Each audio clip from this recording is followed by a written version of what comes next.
Bienvenue à tous.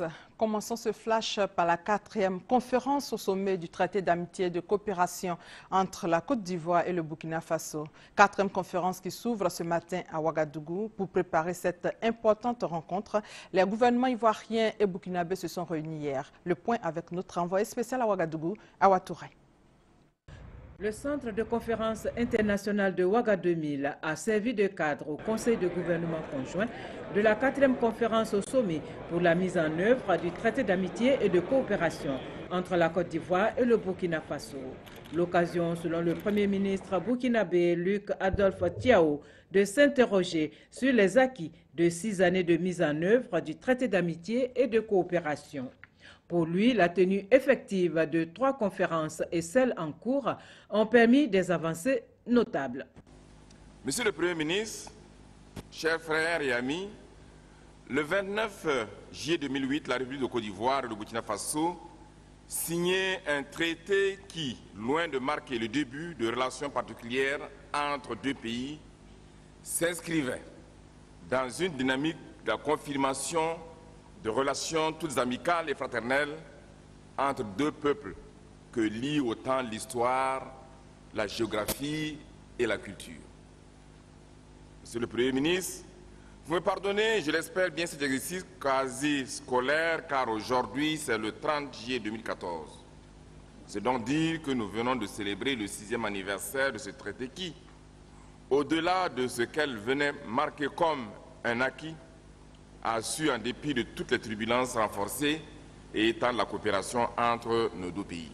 Le Premier ministre de Côte d'Ivoire, Daniel Kablan-Duncan, a pour sa part dit sa joie de co-présider ce conseil conjoint qui, selon lui, marque une étape importante dans le développement et l'approfondissement des relations d'amitié et de coopération qui existent entre la Côte d'Ivoire et le Burkina Faso. L'économie ivoirienne a retrouvé sa vitalité. Le secteur financier est de nouveau opérationnel et, avec les nouvelles réformes, devrait être aussi en plein effort.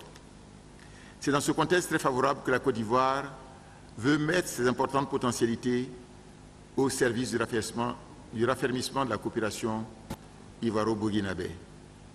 Il me plaît de rappeler que le Burkina Faso figure parmi les 10 premiers clients de la Côte d'Ivoire. En effet, les exportations ivoiriennes à destination du Burkina Faso en 2013 se sont élevées à 239 milliards de francs CFA. Quant aux importations ivoiriennes en provenance du Burkina Faso, même si elles sont plus faibles, elles ont quand même décuplé pour atteindre 16 milliards de francs CFA en 2013.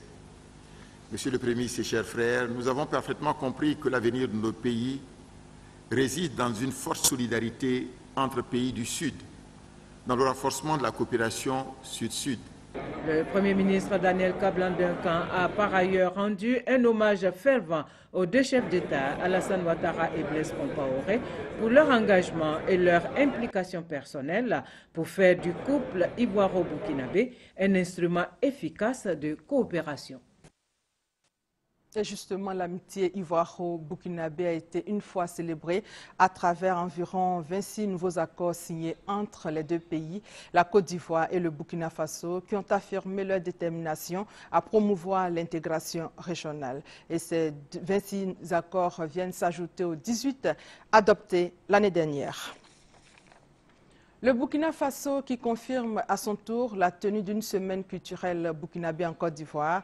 Rendez-vous est donc pris en 2015 à l'occasion de la 5e session du sommet du traité d'amitié et de coopération ivoiro-burkinabé. Une décision qui prouve que la semaine culturelle ivoirienne a tenu toutes ses promesses. Organisateurs et participants sont satisfaits malgré le deuil national observé dans le pays à la suite du crash d'Air Algérie. Un dîner gala a réuni mardi ivoirien burkinabé pour clore en beauté ce grand rendez-vous culturel. Après 3 mois de travaux meublés par 18 examens de projets de loi, les députés ivoiriens sont en vacances. Le feu vert a été donné par le président de l'Assemblée nationale au terme de la cérémonie solennelle de clôture de la première session ordinaire de l'Assemblée nationale. C'est vrai, les députés sont désormais en vacances, mais continueront de travailler pour la République. À partir d'aujourd'hui s'ouvre la 2e session extraordinaire de l'année 2014. Au moins 1200 cas, dont 672 morts. C'est le bilan de l'épidémie du virus Ebola. La semaine dernière, le Nigeria a annoncé un premier cas dans le pays. L'épidémie est considérée comme hors de contrôle en Afrique de l'Ouest.